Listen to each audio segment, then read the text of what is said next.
جب تک جیوں میں آقا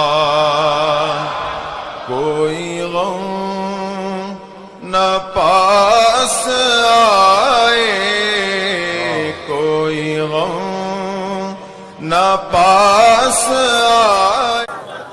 منبر نور پر جلوہ بار نائبان رسول، مشائخ اہل سنت اور حاضرین اہل سنت و جماعت، السلام علیکم ورحمۃ اللہ وبرکاتہ۔ الحمدللہ الحنان المنان الذي خلق الانسان وعلمه البيان، والصلاة والسلام على رسوله سيد الانس والجان وعلى آله واصحابه ذوي الخير والاحسان، اما بعد فأعوذ بالله من الشيطان الرجيم، بسم الله الرحمن الرحيم۔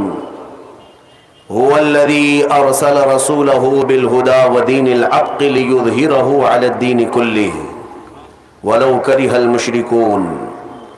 صدق الله مولانا العظيم، وبلغنا رسوله النبي الأمين المتين المختار الكريم، ونحن على ذلك من الشاهدين والشاكرين، والحمد لله رب العالمين۔ بارگاہ رسالت معاذ صلی اللہ تعالی علیہ وسلم میں درود پاک کا ہدیہ پیش کریں۔ اللہم صلی علی سیدنا و مولانا محمد معدن الجود والکرم وآلہ واصحابہ الکرام وابنہ الکریم وبارک وسلم صلاة دائمة سرمدا ابدا۔ عزیزان گرامی وقار، کافی دیر سے آپ خطابات سماعت فرما رہے ہیں علماء ذوی الاحترام کے۔ اب یہ وقت اللہ رب العزت کی بارگاہ میں خیرات مانگنے کا ہے، اور آج یہ لیلۃ القدر ہے۔ اللہ کریم آج اپنے بندوں کے لیے اپنی شان غفاری سے بے پناہ بخشش کا اعلان فرماتا ہے۔ کاش ان بخشے ہوئے لوگوں میں ہمارا بھی نام شامل ہو جائے۔ میرے عزیزوں، لیلۃ القدر کو لوگوں نے یہ سمجھا ہو کہ یہ شاپنگ کی رات ہوتی ہے یا عید کی تیاریوں کی رات ہوتی ہے۔ میرے عزیزوں، اتنا حسین موقع جس کو مل رہا ہو جہنم سے آزادی کا، اگر اسے پتہ چل جائے کہ جہنم ہے کیا چیز، اس کے دروازے کیسے ہیں، اس کے طبقات کیسے ہیں، تو میرے عزیزوں شاپنگ تو دور کی بات، وہ جینے کے اندر مزے ہی ختم کر لے گا۔ آج اللہ رب العزت کی بارگاہ میں اس کی خیرات مانگنے کا وقت ہے، اور میں شکر گزار ہوں مجلس منتظمہ کا، خصوصیت کے ساتھ رحمت عالم کمیٹی صدر و اراکین، جو ان حسین راتوں میں آپ کو ایک میدان میں جمع کر کے اللہ اس کے رسول کی یاد دلانے کی کوشش کرتے ہیں۔ یقیناً یہ ایک بہت ہی عظیم کام ہے۔ تھوڑی دیر اگر آپ اپنی طرف نظر ڈالیں گے تو احساس ہوگا آپ کو، ایسا نہیں کہ اس پورے علاقے میں اتنے ہی مسلمان رہتے ہیں، بلکہ ہزاروں اور لاکھوں کی تعداد اور ہے جو یا تو بازار کی زینت بنے ہوں گے، یا سڑکوں پر ہوں گے، یا کچھ بستروں پر ہوں گے، لیکن ان سب میں اللہ رب العزت نے تمہیں اپنے ذکر کے لیے چنا ہے، اور اپنے حبیب پاک صلی اللہ تعالی علیہ وسلم کی مدح سرائی سننے کے لیے اللہ نے آپ کا انتخاب کیا ہے۔ یہ اس پروردگار کا کتنا بڑا احسان ہے کہ لاکھوں کے ہوتے ہوئے ہم جیسوں کو اپنے ذکر کے لیے منتخب کیا۔ آپ شکر بجا لائیں اللہ رب العزت کا کہ آج کی اس رات مولا تو نے ہمیں بے حیائی اور خرافات سے بچا کر اپنے اور اپنے محبوب کے ذکر جمیل میں لگایا۔ حدیث پاک میں میرے آقا صلی اللہ علیہ وسلم فرماتے ہیں، جب رب تبارک و تعالی کسی بندے کے ساتھ بھلائی کا ارادہ فرماتا ہے تو اسے دین کی طرف دعوت دیتا ہے، دین کی طرف راستہ دکھاتا ہے، یا دین کی سمجھ اسے عطا کرتا ہے۔ اور ایک روایت میں ہے کہ جب اللہ تعالیٰ کسی بندے کے ساتھ بھلائی کا ارادہ فرماتا ہے تو اسے اپنے گھر کا راستہ آسان کرتا ہے، یعنی مسجدوں کی طرف اللہ اسے بلاتا ہے۔ اللہ کریم آپ سب کی رمضان کی عبادتیں، روزے، تراویح، ذکر و اذکار، صدقات و خیرات و زکوٰۃ سب قبول فرمائے۔ عزیزان گرامی، آج توبہ کی بھی رات ہے، یہ توبہ کی رات ہے۔ بعض صوفیہ اکرام اس کو توبہ کی رات سے بھی منسوب کرتے ہیں کہ اس سے بہتر موقع کب ملے گا آپ کو کہ خود رحمان یہ فرما رہا ہے کہ کوئی ہے مجھ سے بخشش طلب کرے میں اسے معاف کر دوں۔ تو یہ آج کی رات توبہ اسی لیے بھی میں عرض کر رہا ہوں کہ اللہ نے سورہ نور میں ارشاد فرمایا وَتُوبُوا إِلَى اللَّهِ جَمِيعًا أَيُّهَا الْمُؤْمِنُونَ لَعَلَّكُمْ تُفْلِحُونَ، اے ایمان والو تم سب کے سب مل کر کے اللہ کی بارگاہ میں توبہ کرو، ان قریب کامیاب ہو جاؤ گے۔ یعنی توبہ کو بھی رب ذوالجلال نے فرمایا تمہاری کامیابی کی سیڑھی ہے۔ ظاہر سی بات ہے کہ جب بہت سارے مرض جسم پر لگ جائیں تو علاج اگر نہیں کرانا چاہتے ہو، ڈاکٹر کے پاس جانا نہیں چاہتے ہو، پرہیز کرنا نہیں چاہتے ہو، تو پھر مرنے کے لیے تیار ہو جاؤ۔ بیماریاں کئی لگ گئی اور تم چاہتے بھی نہیں کہ علاج کرائیں تو پھر مرنے کے لیے تیار ہو جاؤ۔ میرے عزیزو، آج ہزاروں بیماریاں ہمارے معاشرے میں گھر کر چکی ہیں، اور ان بیماریوں کا ایک علاج یہ بھی ہے کہ بارگاہ رب العزت میں حاضر ہو کر کے اپنے پچھلے تمام گناہوں سے توبہ کر لیں۔ اور میرا مولا فرماتا ان اللہ یحب التوابین ویحب المتطہرین، بے شک اللہ تعالیٰ توبہ کرنے والے اور پاکیزہ رہنے والوں کو پسند فرماتا ہے۔ توبہ کرنے والوں کو اللہ تبارک و تعالیٰ پسند فرماتا ہے۔ کس چیز سے توبہ کرنے والے ہیں آپ؟ کسی کو اگر ایسا لگتا ہے میرے کیا گناہ ہے، میرے عزیزو اس قدر بوجھ ہے کہ آپ اندازہ بھی نہیں کر سکتے ہیں۔ آج کی رات کسی کو غرور اور گھمنڈ بھی نہ آئے کہ میں نے رمضان کی پوری تراویح پڑھ لی ہے، پورے روزے رکھ لیے، میرا کیا ہے۔ حساب کتاب میں اگر ہم عدل کے ترازو پر تولے جائیں تو پتہ نہیں ایک ہی روزے میں پھنس جائیں۔ اس لیے اور بھی دیگر بہت ساری بیماریاں گھر کر چکی ہیں۔ آج کی رات توبہ کرنا ہے۔ اے نوجوانوں، لوٹ آؤ، تمہارا رب تمہارے انتظار میں۔ یہ حدیث پاک کے الفاظ میں آپ کے سامنے رکھتا ہوں۔ میرے آقا صلی اللہ تعالیٰ علیہ وسلم نے صحابہ سے پوچھا کہ اے میرے صحابہ بتاؤ، ایک شخص صحرا میں سفر کر رہا ہے۔ صحرا میں، صحرا آپ نے دیکھا نہیں ہوگا، ڈیزرٹ۔ ہم دیکھیں افریقہ کے صحرا اور مصر کے صحرا کو 200 کلومیٹر 300 کلومیٹر تک ایک درخت بھی نہیں نظر آتا، چاروں طرف سے میدان، آسمان ایسا لگتا ہے کہ زمین سے لگا ہوا ہے، جس طرف بھی منہ کرو راستہ تو کچھ ہے نہیں، ریت میں چلنا ہے۔ تو صحرا کی موت بھی مشہور ہے تاریخ میں۔ اگر کوئی صحرا میں بھٹک جاتا تو پیاس کی شدت سے وہ صحرا میں مر جاتے، ہزاروں کی لاشیں وہاں ریت میں پڑی رہتی ہیں، راستہ بھٹک جاتے تھے، کیونکہ وہاں کوئی راستہ بنا ہوا ہے، ڈائریکشن پتہ ہی نہیں چلتا کدھر جانا ہے، جس طرف بھی جاؤ سیدھا ہی لگتا ہے۔ صحرا میں ایک بندہ سفر کر رہا ہے، حضور نے مثالاً عرض کیا، ارشاد فرمایا مثال کے ساتھ۔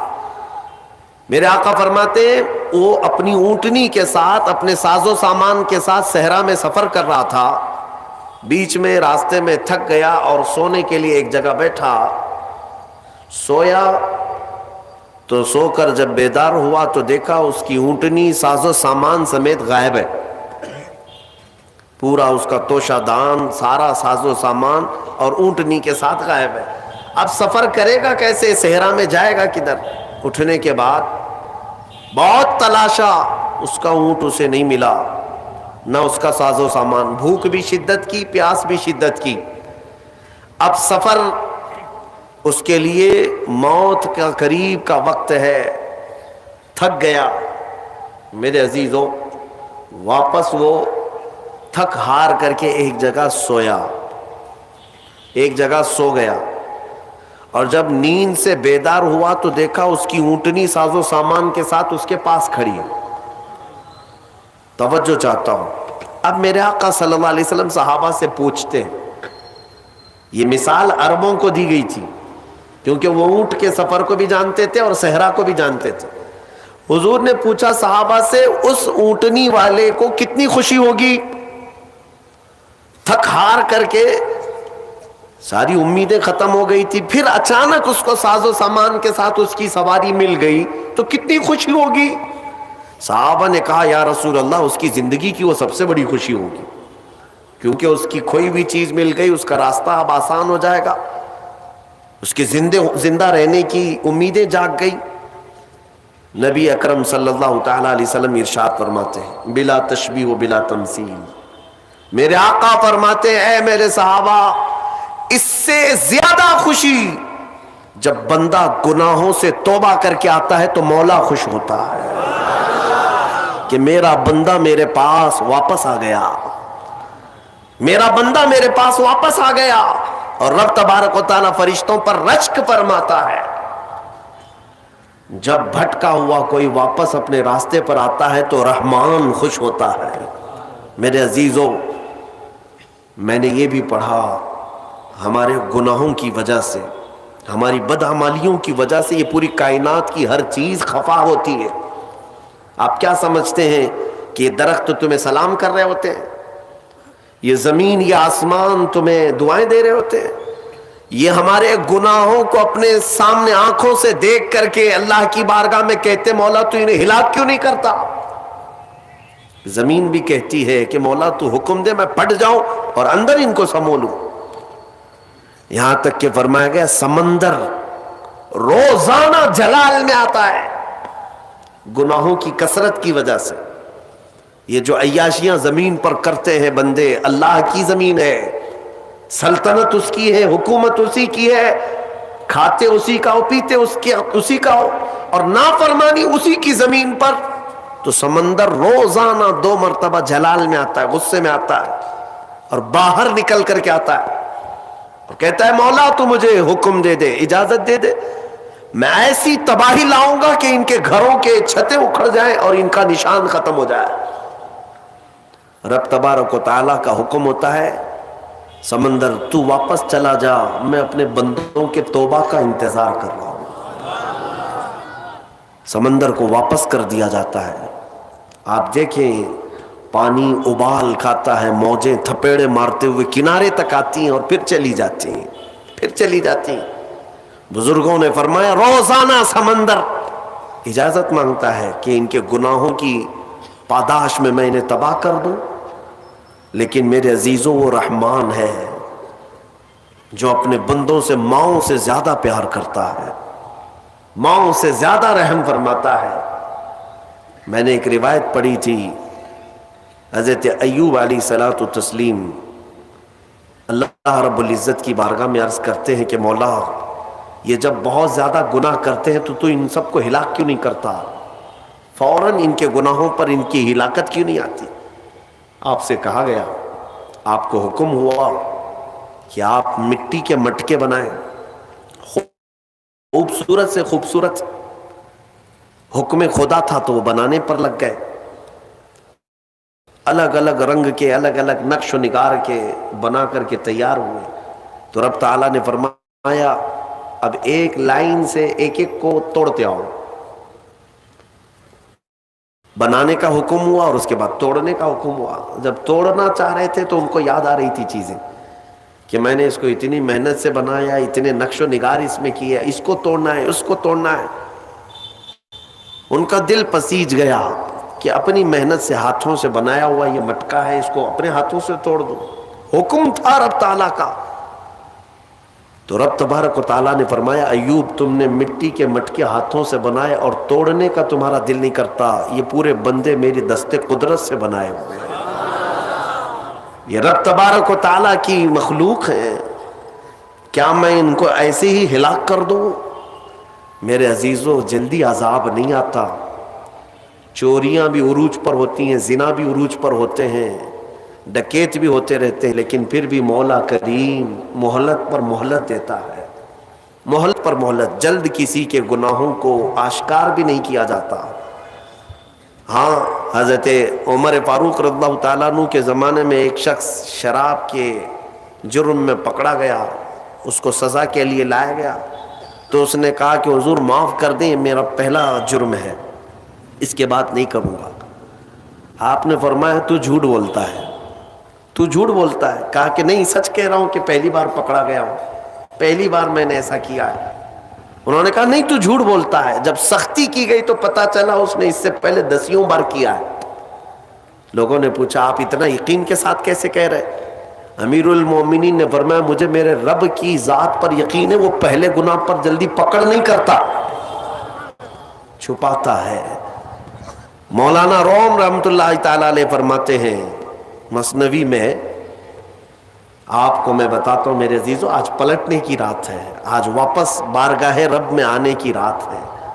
میں نوجوانوں سے آج صرف اپیل کر سکتا ہوں، چھوڑو اس لال و رنگ کی دنیا کو، اس سے ہونا کچھ نہیں ہے سوائے داغ دھبے کے۔ تم اپنی زندگی کو اگر عیاشیوں کے نظر کر دو گے کہ کچھ نہیں حاصل ہونا ہے، کچھ نہیں حاصل ہونا ہے۔ ان گناہوں کی لذت زیادہ دیر کی نہیں، بہت جلدی ایکسپائر ہو جاتی ہے، اور نیکیوں کی لذت قبر نہیں حشر میں بھی باقی رہتی ہے۔ چھوڑ دو ان زندگیوں کو اور واپس آؤ بارگاہ مولا میں۔ مولانا روم فرماتے ہیں مدینے میں ایک سارنگی رہتا تھا، سارنگی بانسری بجانے والا، اسی سے اس کی کمائی چلتی تھی، بجاتا تھا، سریلی آواز، سریلی اس سے میوزک نکلتی تھی، لوگ سنتے تھے۔ وقت گزرتا گیا، اسی کی کمائی میں چلتے رہے، لیکن ایک بات یاد رکھنا ہے نوجوانوں، وقت سب کے ساتھ ہمیشہ ویسا نہیں رہتا۔ آج جو نوجوان ہیں کل بوڑھے ہو جائیں گے۔ آج بہت سارے نوجوان یہ سمجھتے ہیں کہ مجھے کیا فرق ہے، میرے پاس طاقت ہے، قوت ہے، میرے پاس مال ہے، میں جو چاہوں کر لوں گا۔ وقت سب کے ساتھ یکساں نہیں رہتا، بہت جلدی چیزیں زائل ہو جاتی ہیں، ختم ہو جاتی ہیں۔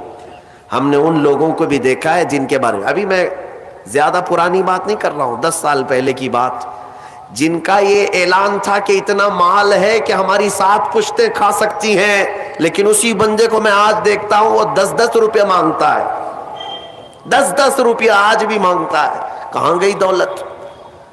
ایک حالت میں ہمیشہ انسان نہیں رہتا، بدل جایا کرتی ہیں کیفیتیں۔ وہ سارنگی جو زندگی بھر بانسری بجا بجا کر کے پیسہ کماتا تھا، 80 سال کا ہو گیا، سانس پھولنے لگی۔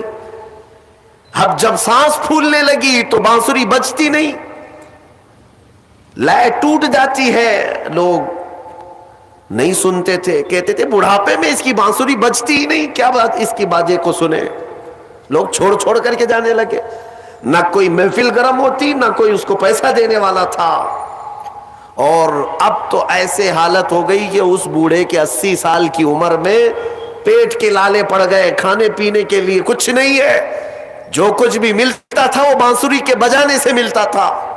تھک ہار کر کے اپنی بانسری کو لے کر کے آیا جنت البقیع قبرستان، مدینہ طیبہ کا مشہور قبرستان۔ غالباً ایسی کوئی مقدس رات رہی ہوگی، یہ حضرت عمر فاروق کا زمانہ ہے۔ رات کافی ہو چکی، مدینہ سو رہا، مدینے کے لوگ سو رہے ہیں، اور وہ قبرستان میں آیا اور قبروں کو دیکھنے لگا۔ کہا عنقریب میرا بھی یہیں جانا ہے، مجھے بھی منو مٹی تلے اب دب جانا ہے، چند لمحوں کا میں مہمان ہوں، چند دنوں کا پتہ نہیں۔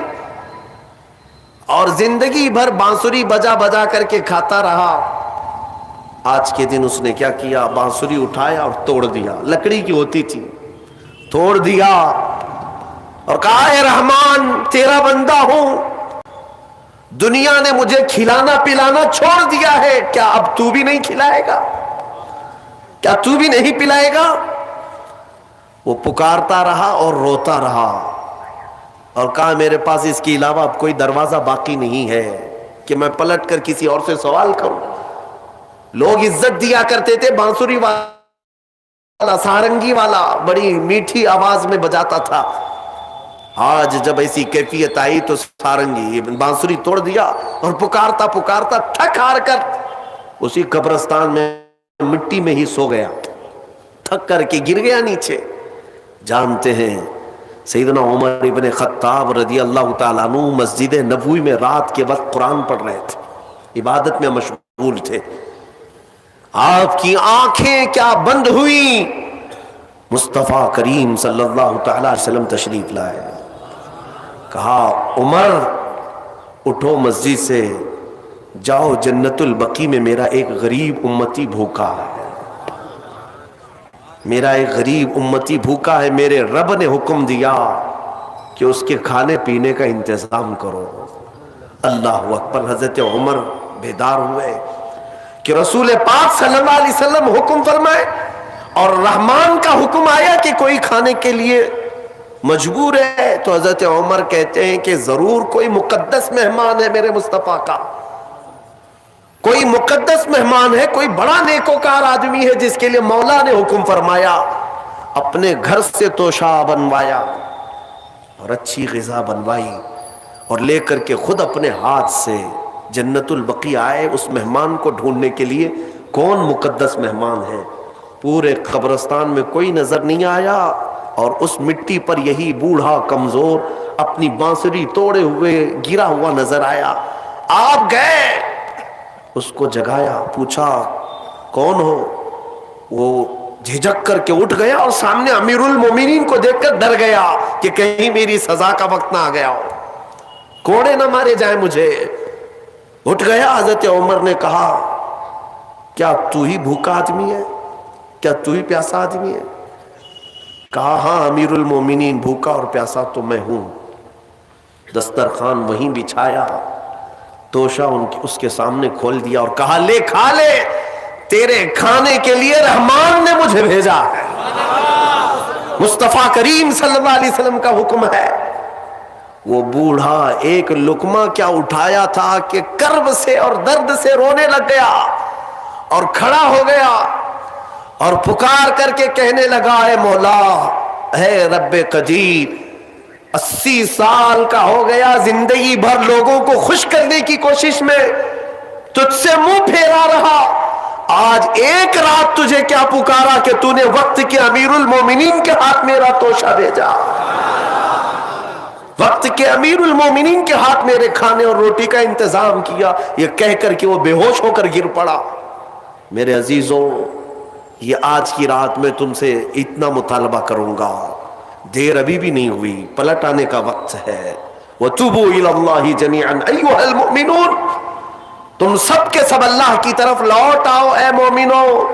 میرا مولا فرماتا ہے لعلکم تفلحون, ان قریب تم کامیاب ہو جاؤ گے, تم کامیاب ہو جاؤ گے. 80 سال اگر مولا سے دور بھاگتا تھا, ایک بار اسے کیا پکارا. اسی کو تو اقبال نے کہا تھا وہ ایک سجدہ جسے تو گراں سمجھتا ہے, وہ ایک سجدہ جسے تو گراں سمجھتا ہے, ارے 1000 سجدوں سے دیتا ہے آدمی کو نجات. ادھر ادھر سر جھکانے سے تیرے سر کو اگر کوئی چیز بچا سکتی ہے تو میرے رب کا سجدہ ہے.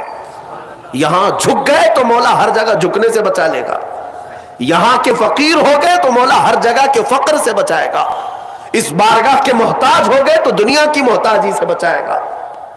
میرے عزیزوں, میں آپ کو اور ایک بات عرض کر کے, حالانکہ میرا عنوان الگ ہے, میں صرف رات کی بات تھی تو میں سوچا کہ تمہیں دعوت دے کر کے چلا جاؤں. آج کی جو رات ہے وہ توبہ کی رات ہے, شاپنگ میں اور عیاشی میں گزارنے کی رات نہیں. حبیب اجمی کا نام سنا ہوگا آپ نے, بغداد کے رہنے والے مشہور مالدار شخص, پیسہ بہت تھا لیکن معاملہ یہ تھا کہ سود پر پیسہ, سود کا کاروبار, لوگوں کو سود دینا, لوگوں سے سود لینا, یہ کاروبار چلتا تھا. مسلمانوں, اگر اپنے معاشرے میں سود کی بلا ہے تو فوراً توبہ کر لو. میرے آقا صلی اللہ علیہ وسلم کا فرمان عالی شان ہے, جس نے سود کا ایک لقمہ کھایا وہ گناہ اتنا بڑا ہے کہ جیسے کہ کعبے کے سامنے اس نے اپنی ماں سے زنا کیا. یہ بہت خطرناک چیز ہے, لوگ اس کو آج ہلکے میں لیتے ہیں. پیسہ ڈبل کرنے والا سسٹم مسلمانوں کو بہت جلدی پسند آتا ہے, کوئی بھی آ جائے کمپنی، چیٹ فنڈ کمپنیاں صرف مسلمانوں کے محلے میں ہی کامیاب ہوتی ہیں، باقی جگہ نہیں۔ لاکھ روپے دو اور تم گھر میں نواب صاحب بیٹھے رہو، ہر مہینہ 10-10 ہزار آتا رہے، یہ پتہ ہی نہیں کہ کس طرح سے آتا ہے۔ تمہارے گھر میں آنے والا ایک لقمہ بھی تمہاری تحقیق کے بغیر نہیں آنا چاہیے، تم مسلمان ہو۔ ایک سکہ بھی تمہارے گھر میں بغیر تحقیق کا نہیں آنا چاہیے۔ اگر مشکوک، یعنی جس میں شک ہے، حرام کی بات نہیں کر رہا ہوں، حرام تو بڑی بات ہے، جس مال میں شک ہے اس مشکوک مال کا بھی ایک لقمہ کھا لیا تو اولاد بگڑ جاتی ہے۔ بزرگوں نے فرمایا اولاد بدتمیز پیدا ہوگی، بد اخلاق ہو جائے گی، کردار سے عاری ہو جائے گی، اس کا خیال رکھو۔ تو میں عرض یہ کر رہا تھا کہ حبیب اعجمی سود کا کاروبار کرتے رہے۔ ایک دن ایسا ہوا کہ اپنی بیوی سے گوشت لا کر دیا اور کہا کہ پکاؤ۔ بیوی نے کہا لکڑیاں نہیں ہیں۔ کہا کہ میں فلاں کے اوپر میرا سود آتا ہے، سود میں وہ لکڑیاں لے آؤں گا۔ سود میں لکڑیاں بھی، گھر کا آٹا بھی سود میں لا کر کے دیے۔ بیوی نیک تھی، سمجھاتی رہی۔ اس دن دعا کرتی ہے مولا میرے شوہر، میرے سرتاج، میرے رفیق حیات کو ہدایت دے دے۔ جب چولہے پر یہ ہانڈی رکھی گئی، کھانا پک گیا، یعنی سالن پکا، تو اس نے اتارا۔ حبیب اجمی دسترخوان پر تھے، ہانڈی کھولی گئی تو اس میں پکتا ہوا خون تھا، خون کے علاوہ کچھ نہیں۔ حبیب اعجمی نے پوچھا یہ کیا ہے؟ بیوی نے کہا جب لوگوں کا مال سود میں لا کر کے دو گے تو اللہ تعالیٰ تمہیں دنیا میں ہی خون کھلا رہا ہے، آخرت میں کیا عذاب ہوگا۔ بات اثر کر گئی، بات اثر کر گئی دل پر، اور ڈر بھی گئے کہ اپنی آنکھوں سے دیکھا کہ پکتا ہوا گوشت خون بن چکا ہے۔ فوراً پورے جسم میں کپ کپی طاری ہو گئی، توبہ کیا، کھڑے ہو گئے۔ گھر سے باہر نکلے تو راستے سے جا رہے تھے، بچے جو کھیل رہے تھے، ایک بچے نے پکار کر کہا اے بچے ہٹو، یہ سود خور آ رہا ہے، اس کی چھاؤں کہیں ہم پر پڑ گئی تو ہم برے ہو جائیں گے۔ بچوں میں بھی یہ بات آ گئی تھی۔ حبیب اجمی کو آج دل پر بات لگی، میرا رب کسی کے لیے ہدایت دیتا ہے تو کچھ ذریعے بنا دیتا ہے۔ حبیب اجمی اب رونے لگ گئے کہ میں اس قدر خستہ ہوں، اس قدر بدنام ہوں کہ بچے میری چھاؤں سے بھاگ رہے ہیں۔ اب سوچا کہ اب میں سود نہیں لوں گا اور نہ ہی اس کاروبار میں، سب کو چھوڑ دیا۔ لیکن اب مسئلہ یہ تھا کہ بچپن شروع سے کوئی کام کرنے کی عادت نہیں تھی، پیسہ دینا ہے، مارکیٹ میں گھما کر کے بڑا کر کے لانا ہے، کام کرنے کی عادت نہیں تھی، فن نہیں تھا، ہنر معلوم نہیں تھا، اب کمائیں تو کیسے کمائیں۔ سوچا کہ اب اس چیز کو چھوڑ دیا ہوں، تو بیوی سے آ کر کے کہا میری رفیق حیات میں نے توبہ کر لیا ہے، میں نے توبہ کر لیا، آج کے بعد سے یہ سود کی طرف میں ہاتھ بھی نہیں بڑھاؤں گا۔ بیوی سجدہ شکر ادا کرتی اور کہتی ہے میرے رفیق، اے میرے زندگی کے ساتھی، اب فکر مت کرنا، میں تم سے کسی چیز کا مطالبہ نہیں کروں گی، آدھی روٹی بھی لاؤ میں صبر کروں گی، آدھی روٹی بھی آئی تو میں صبر کروں گی، اس لیے کہ آپ حلال رزق کی طرف جا رہے ہیں۔ کاش ہماری عورتیں ایسی ہوں جو اپنے شوہر کو سیدھے راستے پر لانے کا سبب بن سکے، ورنہ بہت ساری عورتوں کے مطالبات کی وجہ سے مرد حرام کاریوں میں پڑ گئے۔ تنخواہ تھوڑی سی ہے، عورت کے مطالبے زیادہ ہیں، اس کے مطالبے پورے کر نہیں پا رہا ہے تو حرام کاریوں میں مصروف۔ بہت سارے مردوں کے بگڑنے کی وجہ ان کی عورتیں بنی ہیں، اور جب پورا نہیں کر پاتے اور پیسہ بھی نہیں مل پاتا تو پھر نشے کی عادت لگ جاتی ہے، ٹینشن سے مکتی چاہیے، جو روز عورت مجھے گھر پہ جاتی پریشان کرتی ہے۔ میرے عزیزوں، وہ حبیب اجمی کی خاتون نے ان کو دلاسا دیا کہ جاؤ آپ نوکری کرو۔ نوکری کہاں کرتے، اب تک کرنے کی عادت نہیں تھی، عمر ہو گئی تھی۔ سیدھے گئے، ایک دیہات چھوٹا گاؤں تھا، اس گاؤں کی ایک مسجد تھی، مسجد کے اندر جا کر بیٹھ گئے، دن بھر بیٹھے رہے، نمازیں پوری پڑھ لی، عشاء کا وقت ہو گیا، نماز پڑھ کر کے اللہ کی بارگاہ میں رونے لگے، مولا کام کا آدمی نہیں ہو، اب تک کیا نہیں، اب میں اپنے گھر کیسے چلاؤں؟ تو میرے لیے کوئی انتظام فرما۔ رات کے وقت آئے، بیوی نے پوچھا کوئی نوکری ملی؟ کہاں مل گئی ہے، نوکری مل گئی ہے، بہت ہی اچھی جگہ پر ایک بادشاہ ہے، اس کے ہاں خدمت پر میں لگ گیا۔ کہا بہت اچھی بات ہے۔ دوسرے دن پھر گئے، اسی مسجد میں بیٹھے رہے۔ رات کو آئے، بیوی نے پوچھا کچھ اجرت ملی آج؟ جس بادشاہ کے ہاں کام کر رہے ہو تمہاری نوکری پر کچھ تنخواہ ملی؟ کہا نہیں، بادشاہ نے کہا ہے کل دے دوں گا۔ اپنی بیوی کو ٹال رہے تھے، اپنی بیوی کو ٹالنے کے لیے بول دیا ایسی کہ نوکری کر رہا ہوں، کہا کہ کل دینے کا وعدہ کیا ہے۔ پھر تیسرا دن آیا، تیسرے دن بھی وہ اسی مسجد میں رات گزار کر آئے۔ بیوی نے پھر پوچھا کچھ اجرت ملی؟ کہا نہیں آج بھی نہیں دیا، بادشاہ نے کہا کل دے دوں گا۔ چوتھا دن آیا، چوتھا دن بھی مسجد میں گزار کر آئے۔ حالانکہ بیوی نے صبر کا دامن ایسا پکڑی رہی اور کہنے لگی مجھے کوئی جلد بازی نہیں ہے، جب آئے گا تب کھائیں گے۔ 4 دن ہو گئے، آج پھر رات کو بیوی نے پوچھا کچھ تنخواہ ملی؟ گھر کیسے چلے گا؟ 4 دن سے چولہا نہیں جلا گھر پہ۔ کہا آج بھی بادشاہ نے نہیں دیا، کہا کل دوں گا، روز کل روز کل۔ 5 دن گزر گئے، اس کے بعد وہ 5ویں دن ایسی ان کی کیفیت تھی کہ اب رات جب بہت زیادہ ہو گئی تو گھر کی طرف پلٹ رہے تھے، پاؤں بوجھل ہو گئے۔ پھر بیوی پوچھے گی آج تنخواہ ملی؟ روز جھوٹ بول رہا ہوں، روز جھوٹ بول رہا ہوں، مجھے کون تنخواہ دے گا؟ آج کیا بولوں اپنی بیوی کو، اپنی شریک حیات کو؟ جب وہ واپس پلٹے تو آج رات کو اپنے گھر کے باہر ہی دیکھتے گھر میں خوب اجالا ہے، گھر میں روشنی ہے۔ گھر کی طرف آگے بڑھتے بڑھتے آئے، میری بیوی سوئی نہیں، انتظار میں ہوگی، پوچھے گی کیا اجرت ملی، تنخواہ ملی؟ لیکن جیسے ہی گھر کے اندر گئے، بڑا سا دسترخوان بچھا ہے، ہر قسم کے کھانے لگے ہوئے ہیں۔ حیرت میں آ گئے، 5 دن کے کمانے کا کوئی ذریعہ نہیں، میری بیوی کے پاس بھی اتنا مال نہیں، یہ کہاں سے آیا دسترخوان؟ بیوی کو جلال میں پوچھنے لگے یہ دسترخوان کہاں سے آیا، یہ کھانا کیسے آیا؟ بیوی کہتی ہے کیا مذاق کرتے ہیں آپ، کیا مذاق کرتے ہیں آپ جس بادشاہ کے ہاں کام کرتے ہیں وہاں کا ایک سپاہی آیا تھا، وہی دسترخوان لے کر آیا اور سارا کھانا اسی نے دیا ہے، اور یہ مجھے کہہ کر گیا ہے اے خاتون تیرا شوہر رات میں آئے تو اسے کہہ دینا یہ تو 5 دن کی اجرت ہے، اور محنت کرے گا اور اجرت دی جائے گی۔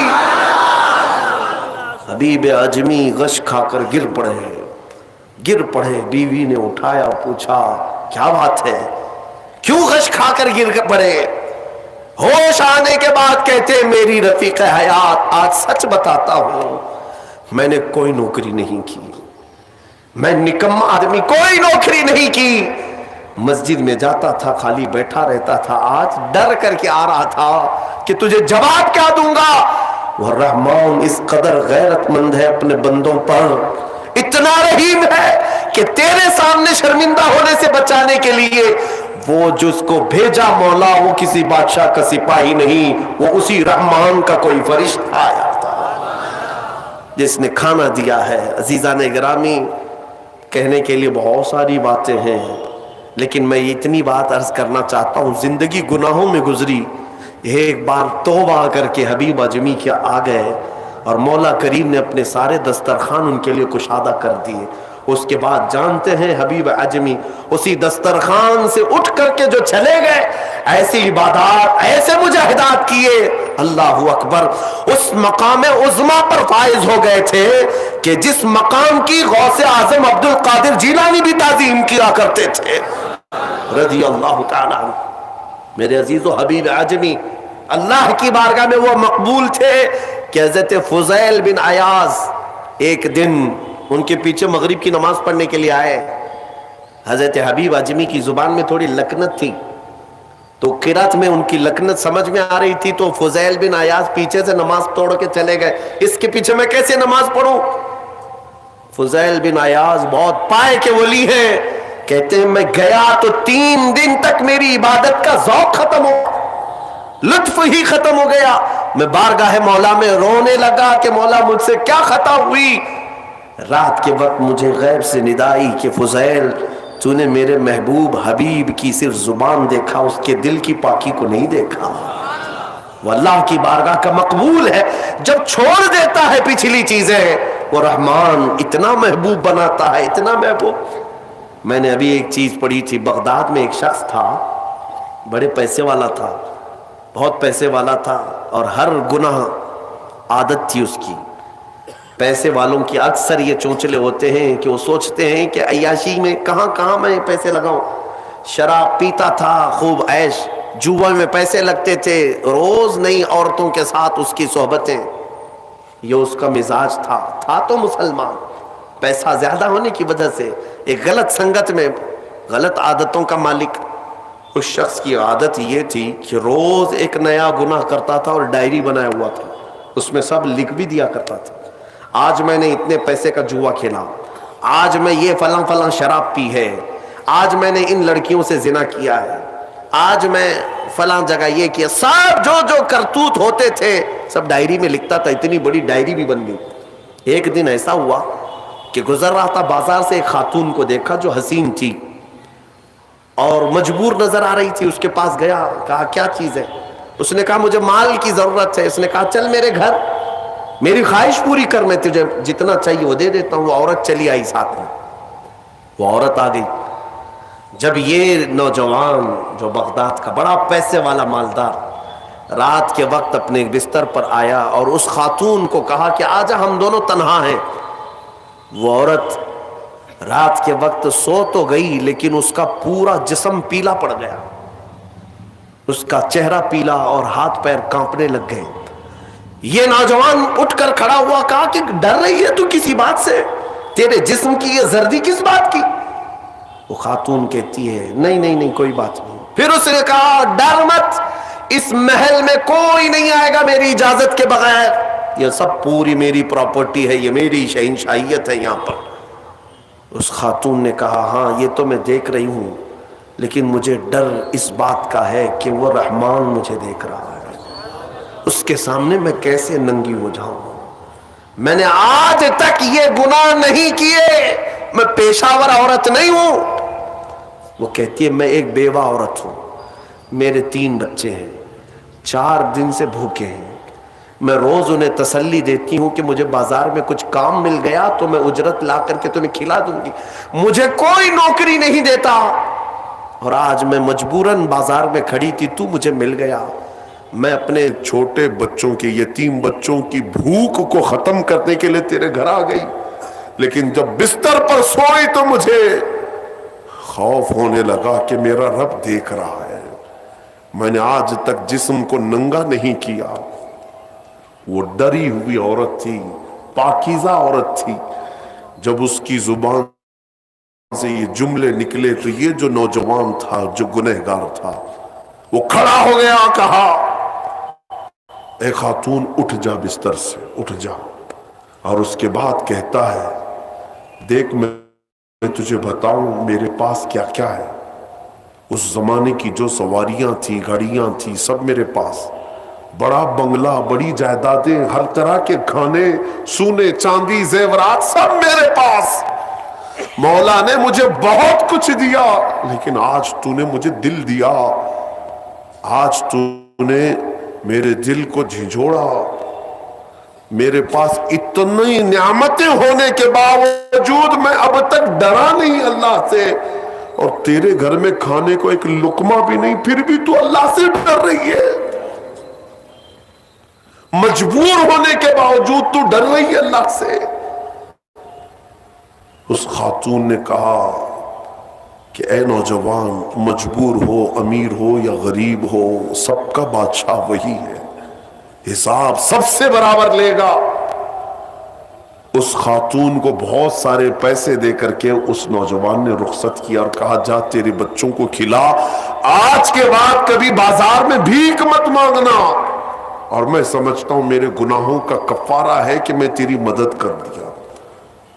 تو باہر نہ آ، اور اس خاتون کو بھیج دیا. آج اس کو احساس ہوا اب تک کیسی زندگی گزارتا رہا. اس عورت نے مجھے جھنجھوڑ دیا ہے، جھنجھوڑ دیا ہے. رات کو مصلی بچھایا اور اللہ کی بارگاہ میں کھڑے ہو کر کہنے لگا مولا، پورا جسم داغدار ہے، کیا مجھ جیسا آدمی بخشے جانے کے قابل ہے؟ کیا مجھ جیسا آدمی معاف کیے جانے کے قابل ہے؟ رویا جا رہا تھا اور اس کے بعد وہ سر اٹھا کر کہتا ہے اے رب، اے رب، میں نے اتنے گناہ کیے کہ لکھتے لکھتے میری ڈائری بھر گئی ہے، بک بھر گئی ہے. پھر تیرے پاس جو فرشتے ہیں نامہ اعمال لکھنے والے، انہوں نے کتنا. اور اس کے بعد ہاتھ جوڑ کر کہتا ہے رحمان، اب تیرے دربار میں میں اتنی بات عرض کرتا ہوں، اگر میں بخشے جانے کے قابل ہوں تو مجھے معاف کر، یا تو پھر آسمان سے آگ بھیج کر کے مجھے ہلاک کر دے، مجھے ختم کر دے مولا، میں بہت داغدار ہوں، بہت داغ دھبے لگا دیے. وہ روتے روتے روتے تھک گیا اور اس کے بعد اٹھتا ہے. توجہ، گھر کے اندر جا کر آج سچی توبہ کیا تھا. ڈائری وہ پھاڑنے کے لیے گیا جس میں روز گناہ لکھتا تھا، جو پچھلے سارے تھے ریکارڈ، کہتا ہے پھاڑ کر کے ختم کر دوں گا، آج کے بعد نشان بھی نہیں رکھنا ہے. جب وہ اپنے کمرے میں آیا، اس ڈائری کو اٹھایا جو برسوں سے لکھ رہا تھا، وہ حیرت سے ڈوب گیا اس بات پر کہ جب وہ ڈائری اٹھایا تو دیکھتا ہے پورے اوراق سفید ہے، لکھا کچھ نہیں، ایک حرف بھی لکھا ہوا نہیں ہے. ورق پلٹتا گیا، پلٹتا گیا، پلٹتا گیا، کچھ نہیں ہے. وہ ادھر ادھر دیکھنے لگا، اس میری ڈائری سے مٹایا کس نے، میرے سارے ریکارڈ کس نے مٹایا. اس کے جسم پر کپ کپی تاری تھی، راشا تاری تھا. رات کا وقت تھا، غیب سے ندائی، اے بندے، جب کوئی پوری دنیا کو میرے لیے ترک کرتا ہے تو میں اس کے گناہوں کو بھی مٹا دیا کرتا ہوں. جب زندگی میں لکھی ہوئی ڈائریاں مٹ جاتی ہیں تو میرے مولا کو یہ اعمال نامے سے مٹانے میں دیر نہیں لگے گی. یمحو اللہ ما یشاء، اللہ جس سے چاہتا ہے وہ ساری چیزیں مٹا دیتا ہے.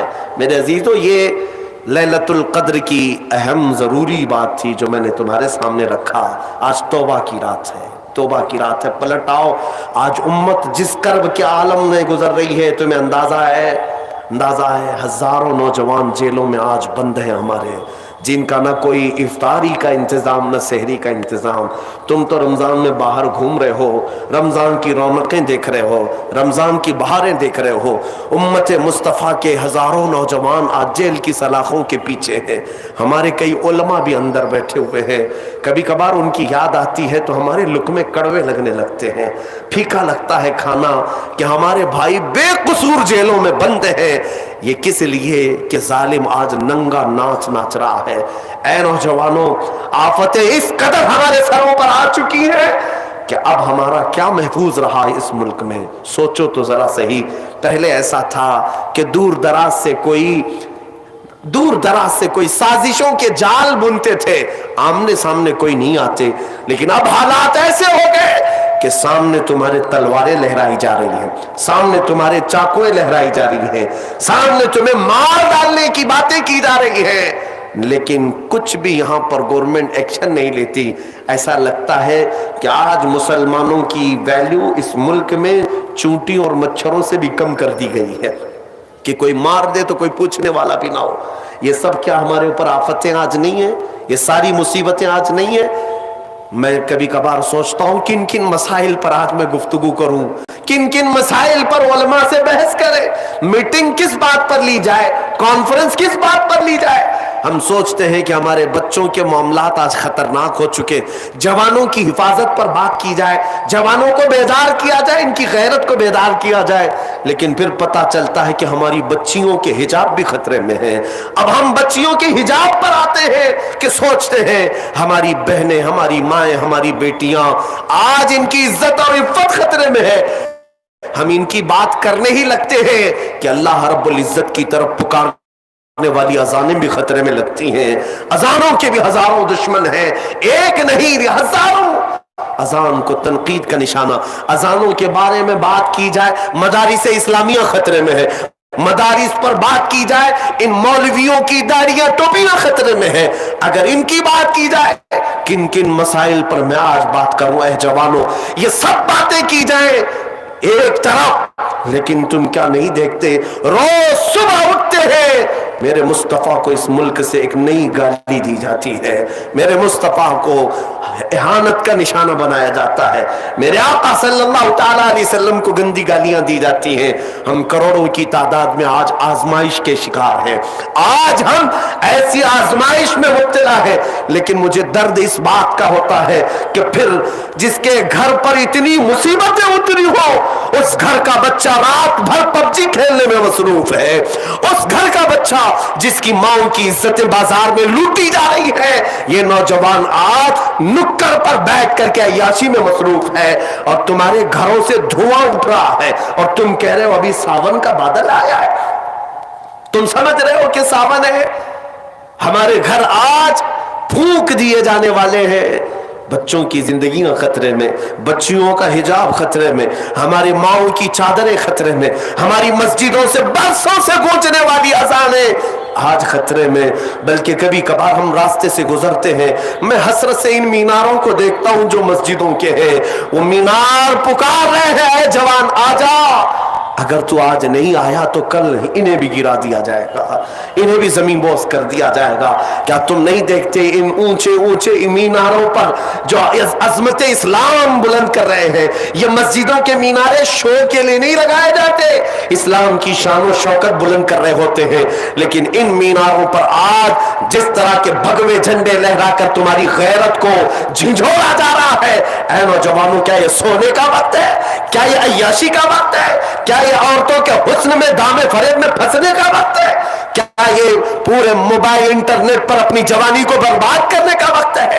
نہیں ہے نوجوانوں، تمہیں جواب دینا ہوگا۔ میرے مصطفیٰ کریم کی غیرت مند امت ہو تم، کل قیامت کے دن اگر تم سے پکڑ کر وہ بچیاں پوچھے کہ ہمارے حجاب چھینے جا رہے تھے، ہمارے دوپٹے خطرے میں تھے، اے جوان تجھے اللہ نے طاقت دی تھی، تجھے جوانی دی تھی، کیا تو اپنی بہن کی عزت کے لیے آواز تک نہیں اٹھا سکتا تھا؟ اس وقت تمہارے پاس جواب کیا ہوگا؟ اے غیرت مند جوانوں، اٹھو نہیں تیرا نشیمن قصر سلطانی کے گنبد پر، تو شاہین ہے بسیرا کر پہاڑوں کی چٹانوں میں۔ اقبال نے بہت پہلے کہا تھا، نہ سنبھلو گے تو مٹ جاؤ گے اے ہندی مسلمانوں، تمہاری داستان تک نہ ہوگی داستانوں میں۔ آج پلٹ آنے کا دن ہے، آج واپس آنے کا دن ہے۔ آؤ اللہ رب العزت کی بارگاہ میں اپنے نبی کو گواہ بنا کر کے کہو، بہت جی لیا ان عیاشیوں میں، بہت جی لیا ان رنگینوں میں، بہت جی لیا ان رانائیوں میں، اب وقت ہے میرے مصطفیٰ کے رخ جمال جہاں آرا کو دیکھنے کا وقت ہے۔ اے جوانوں، آؤ پلٹ آؤ، ابھی بھی وقت تمہارے پاس ہے، ابھی بھی وقت تمہارے پاس ہے۔ میں تمہیں صحابہ کی چند باتیں جو تحفظ ناموس رسالت کا جذبہ بیدار کرتی ہیں، دو چند باتیں عرض کر کے اپنی گفتگو کو تمہارے پاس لاتا ہوں۔ تم آج بجلیاں گرے، ابر چھا جائے، آسمان سے طوفان برس پڑے، تب بھی تمہارے کان نہیں اٹھتے۔ صحابہ کا حال تو ایسا تھا، صحابہ کا حال، حضرت سعد بن معاذ مدینے کے صحابی ہیں، بہت پہلے ایمان لائے تھے، ابھی حضور ہجرت بھی نہیں کیے تھے، مدینے سے مکہ آ کر میرے آقا کے ہاتھ پر ہاتھ دے کر بیعت بھی کیے تھے اور ایمان بھی لائے تھے، مدینے چلے گئے واپس، لوگوں میں ایمان کی دولت بانٹ رہے تھے، اسلام پھیلا رہے تھے، لیکن وہ وقت بھی آیا جب مکہ کے ظالموں نے میرے آقا صلی اللہ علیہ وسلم کا سوشل بائیکاٹ کیا تھا، ایسا بائیکاٹ کیا تھا کہ حضور پاک کے پورے خاندان کو شعب ابی طالب، ایک گھاٹی ہے پہاڑیوں کے بیچ میں رہنا پڑا۔ کتنے دن؟ 2-3 دن نہیں، میرے مصطفیٰ نے 3 سال گزارے، 3 سال۔ مکہ والوں نے ایسا بائیکاٹ کیا تھا کہ کوئی ان سے ملنے نہیں آتا، کوئی خرید و فروخت نہیں، کوئی سامان نہیں دیتا، مسافت تک نہیں کرتا، سلام بھی نہیں کرتا، کوئی ملاقات نہیں۔ ان ایام میں میرے آقا صلی اللہ تعالی علیہ وسلم پر ایسے دن آئے کہ آپ نے درختوں کے پتے کھائے، کئی دن تک پتوں پر گزارا کیا، اور سوکھے چمڑے کو پانی میں ابال کر کے کھایا کرتے تھے، سوکھا چمڑا، اس کے علاوہ کچھ میسر نہیں۔ مکہ والوں نے اتنی اذیتیں دی ہیں میرے مصطفیٰ، لیکن میں آپ کو کیا کہہ رہا ہوں سنو. وہ رحمت للعالمین تھے, ہر چیز کے تحمل رکھتے تھے. سعد بن معاذ کی بات میں کر رہا ہوں, مدینے میں رہتے تھے. مدینہ خوشحال تھا, کھجوروں کے باغات کے جھنڈ ہیں, وہاں کبھی بھوک اور پیاس نہیں آتی. مدینے میں خوشحال تھے. سعد بن معاذ اچانک مدینے میں رہ کر کے چمڑے لائے اور ابال کر کھانے لگے.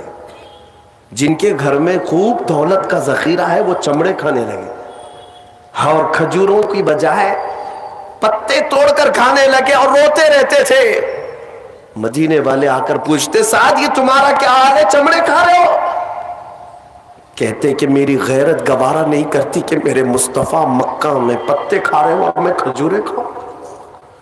میں مدینے میں رہ کر کے نرم غذائیں کھاؤں. سنا ہے مکہ والوں نے میرے آقا کا بائیکاٹ کیا ہے اور کھانا تک پہنچنے نہیں دیتے.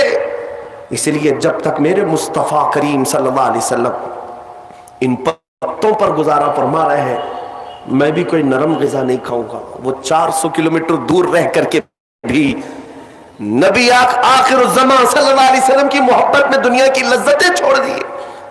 میں تم سے پوچھنا چاہتا ہوں اے نوجوانوں, آج میرے مصطفیٰ کریم صلی اللہ علیہ وسلم کو اتنی اذیت دی جا رہی ہے, کیا تم نے اپنی عیش میں کبھی کوئی کمی کی؟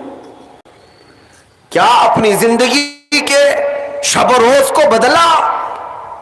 وہ مصطفیٰ کریم صلی اللہ تعالی علیہ وسلم کو جس طرح سے آج پوری دنیا ٹارگٹ بنا رہی, نشانہ بنا رہی ہے, کبھی کبھار مجھے اس قدر کوفت ہوتی ہے دل پر کہ میرے ماں باپ کو, ہمارے ماں باپ کو کسی نے اتنی گالیاں نہیں دیں, اور ہمارے کان ہیں کہ میرے مصطفیٰ کریم کے متعلق کیا کیا سن رہے ہیں. آج ہزاروں پوسٹیں کی جاتی ہیں. مجھے آج میں کھل کر کے کہتا ہوں, نہ یہ ڈپارٹمنٹ سے, نہ حکومت سے, نہ عہدیداروں سے کوئی امید نہیں. یہ کیا انصاف کریں گے؟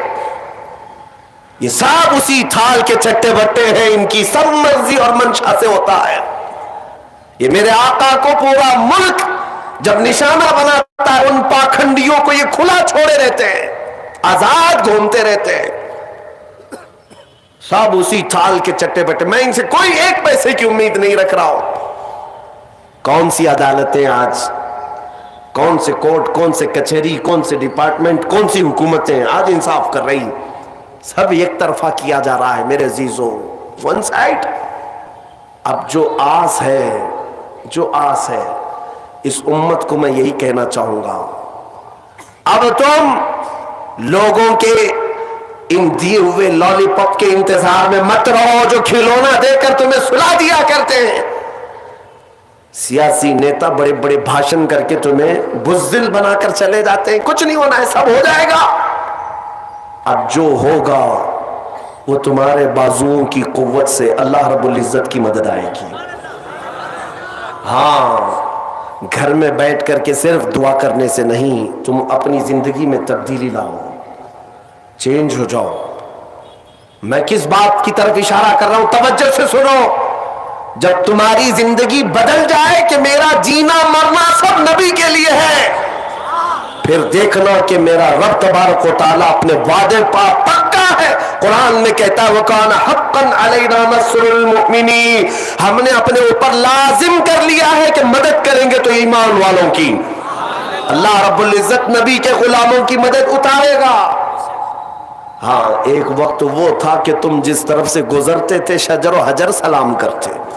ہاں, تمہیں پتا ہے سمندر راستہ دے دیا کرتے. افریقہ کے جنگل کے درندے نبی کے غلاموں کے تلوے چھانٹتے تھے کہ مصطفیٰ کا غلام آیا ہے مدینے سے. اور کہاں آج ہماری حالت یہ ہے, آج ہماری حالت یہ ہے کہ لوگوں کی ٹھوکروں پر تمہاری عبادت گاہیں آج خطرے میں. مینار, مسجد, منبر, محراب سب اب داؤ پر لگے ہیں. بلکہ آج میرا یہ جملہ سن کر کے جاؤ, یہ کہ بعد دیگرے ظلم بڑھتا جائے گا, ظلم بڑھتا جائے گا. کیوں؟ ان سب کے ذمہ دار کون لوگ ہیں؟ امام حسین کی ایک بات یاد آتی ہے, انہوں نے فرمایا تھا کہ ظالم وہی نہیں جو تلوار اٹھا کر گردن مارتا ہے, بلکہ ظالم وہ ہے جو ظلم کو دیکھ کر خاموش رہتا ہے.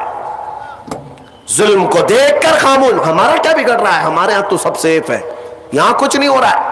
ارے وہ گجرات میں ہو رہا ہے, ارے وہ ایم پی میں ہو رہا ہے, ارے وہ یو پی میں ہو رہا ہے, ارے وہ کشمیر میں ہو رہا ہے. یاد رکھنا, پڑوس میں لگے ہوئے گھر کی آگ کی چنگاری جب اڑ کر آئے گی تمہارا گھر بھی جلائے گی, وہ آگ پھیلے گی. اسی لیے آج ان بکھری ہوئی زندگیوں میں صرف ایک میسج میرا لے لو. اقبال سے پوچھا گیا تھا ہماری بیماری کا علاج کیا ہے؟ انہوں نے کہا تھا پہلے یہ تو معلوم کر لے کہ بیماری ہے کیا, بیماری کا علاج بعد میں, یہ معلوم کر لے کہ بیماری کیا ہے. آج یہی کہتے ہیں نا, ارے نہیں ہم مسلمان پورے ایجوکیشن میں پیچھے ہیں, یہی بڑی بیماری ہے. سیاست میں ان کی نمائندگی نہیں, یہ بڑی بیماری ہے. یہ اخلاق میں بہت پیچھے ہیں, یہ ان کی بڑی بیماری ہے. ان کی قیادت نہیں ہے, یہ بڑی بیماری. بیماریاں تو لوگ الگ الگ اپنے اپنے حساب سے بتا رہے ہیں, لیکن اقبال کہتا ہے سبب کچھ اور ہے جسے تو خود سمجھتا ہے. ہاں, کچھ لوگوں کی عادت ہے کہ کینسر ہوا ہے لیکن کہتے نہیں گیس کی بیماری ہے. چھپا رہے ہو تم کینسر کو, کینسر ہوا ہے کب تک چھپاؤ گے؟ گیس کی بیماری ہے, ایسیڈیٹی ہوئی ہے اور کچھ نہیں. تو چورن کھانے سے کہاں کینسر جانے والا ہے؟ تم صرف اور صرف تسلی کے لیے کہہ رہے ہو کہ گیس کی بیماری ایسیڈیٹی ہے. حقیقت میں پہنچو. اقبال کہتا ہے سبب کچھ اور ہے جسے تو خود سمجھتا ہے. زوال بندے مومن کا بے زری سے نہیں. مومن جو زوال پذیر ہے آج, پیسے نہ ہونے کی وجہ سے نہیں, اقتدار نہ ہونے کی وجہ سے نہیں, ایجوکیشن نہ ہونے کی وجہ سے نہیں, تمہارا زوال کا سبب کچھ اور ہے. وہ کیا ہے؟ اقبال کہتا ہے طریق مصطفیٰ کو چھوڑنا ہے وجہ بربادی. اسی سے قوم دنیا میں ہوئی ہے بے اقتدار اپنی. اب علاج کیا ہے؟ علاج کیا ہے؟ اقبال کہتا ہے علاج صرف اتنا ہے کی محمد سے وفا تو نے, کی محمد سے وفا تو نے, تو ہم تیرے ہیں. یہ جہاں چیز ہے کیا لوح و قلم تیرے ہیں.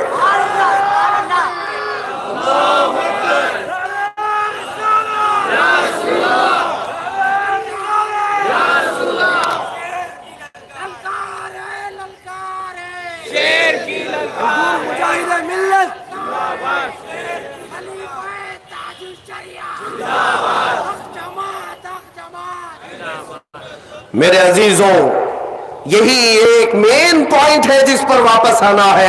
نوجوانوں سے آج میں کہوں گا, آج کے بعد رات کو اب گھر جاؤ گے یہ طے کر لینا دنیا کے لیے بہت جیا ہے, اب مدینے کے والے کے لیے جینے کا وقت آ گیا ہے.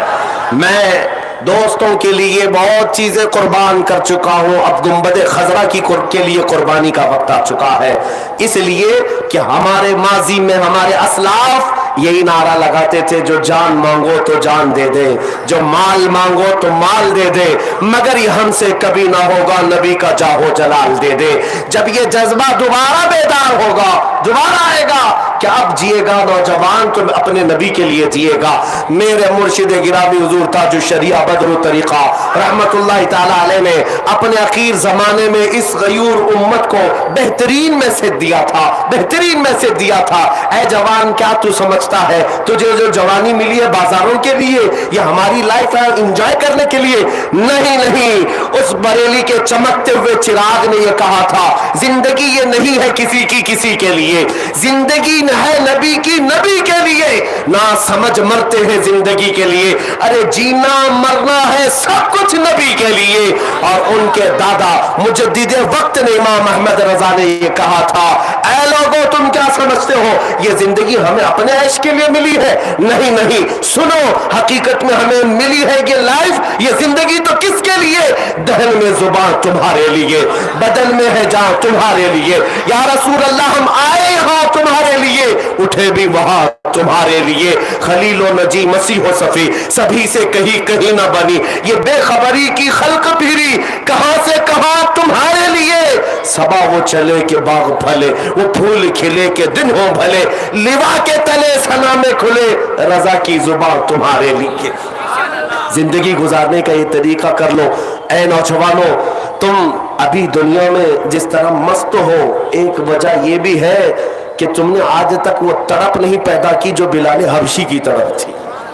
آج تک وہ طرف تمہارے دل میں نہیں آئی. صدیق اکبر سے پوچھو آپ کی زندگی کا سب سے محبوب مشغلہ کیا ہے؟ دنیا میں اگر کوئی سب سے بہترین کام آپ کا ہے تو کیا ہے؟ نماز ہے، روزہ ہے، خیرات ہے، صدقہ ہے، غریبوں کی مدد کرنا، تیمارداری کرنا، بیماروں کی جنازہ اٹھانا، کیا ہے؟ صدیق اکبر کہتے ہیں میری زندگی کا سب سے بڑا مشغلہ، سب سے بڑی نیکی النظرۃ الی وجہ رسول اللہ. فرماتے ہیں رسول اللہ کے چہرے کو بار بار دیکھنا یہ میری زندگی کا مشغلہ. زندگی انہوں نے اسی لیے رکھی ہے. صحابہ کا یہ جذبہ بیدار کر لو، یہ آپ کے اندر تڑپ آ جائے اور عرض کرو مدینے والے کو یوں کہہ کر کہ میرے آقا آؤ کہ مدت ہوئی ہے تیری راہ میں آنکھیاں بچھاتے بچھاتے، بڑے دن ہو گئے ہیں گھر کو سجاتے سجاتے. جس دن تمہاری آواز پہنچے گی مدینے انشاءاللہ وہ دن دور نہیں کہ وہ آمنہ کا لال، کائنات کا سب سے حسین چہرہ تمہارے خوابوں میں ہوگا، تمہاری آنکھوں کے سامنے ہوگا. یہ جذبہ میں تمہارے اندر اس لیے ڈال کر کے جا رہا ہوں کہ آج شاید آنکھیں بہت تھکی ہوئی ہیں دنیا دیکھ دیکھ کر کے، ان بازاروں کی زینت کو دیکھ دیکھ کر کے بے غیرتی آ گئی، ایمان کی حلاوت میں کمی آ گئی، نظریں آج گناہ کر کر کر کے اس قدر عیاش اور بے حیا ہو گئی کہ اب خون دیکھ کر کے بھی بیدار نہیں ہوتی، اپنے بھائیوں کے گردنوں پر چلتی ہوئی چھری دیکھ کر کے بھی بیدار نہیں ہوتی، اپنی ماں اور بہنوں کو بازار میں اجڑتا ہوا دیکھ کر کے بھی بیدار نہیں ہوتی. ان آنکھوں کی خطا یہ ہے کہ ان آنکھوں کو ہم نے عیاش بنایا ہے، یا تو پھر پورنوگرافی کے ذریعے سے، یا تو پھر شیطانی رقص کو دیکھ کر کے، یا دنیا کی چکا چون نے تمہیں بیزار کر رکھا ہے. آؤ ان آنکھوں کو آج کی رات یہ طے کر لو کہ میں اب دیکھنے کی طلب لے کر کے جاؤں گا گھر، اس لیے کہ میں نے سنا ہے میرے آقا میرے مصطفیٰ مدینے والے بڑے غیرت مند ہیں. حاتم طائی جتنی سخاوت نہیں کرتا میرے مصطفیٰ وہ ایک لمحے میں سخاوت کیا کرتے تھے. حضور پاک صلی اللہ علیہ وسلم کی عادت کریمہ یہ ہے کہ کبھی کسی نے مانگا ہو وہاں سے نہ کبھی نہیں آیا. واہ کیا جود و کرم ہے شہ بتا تیرا، نہیں سنتا ہی نہیں مانگنے والا تیرا.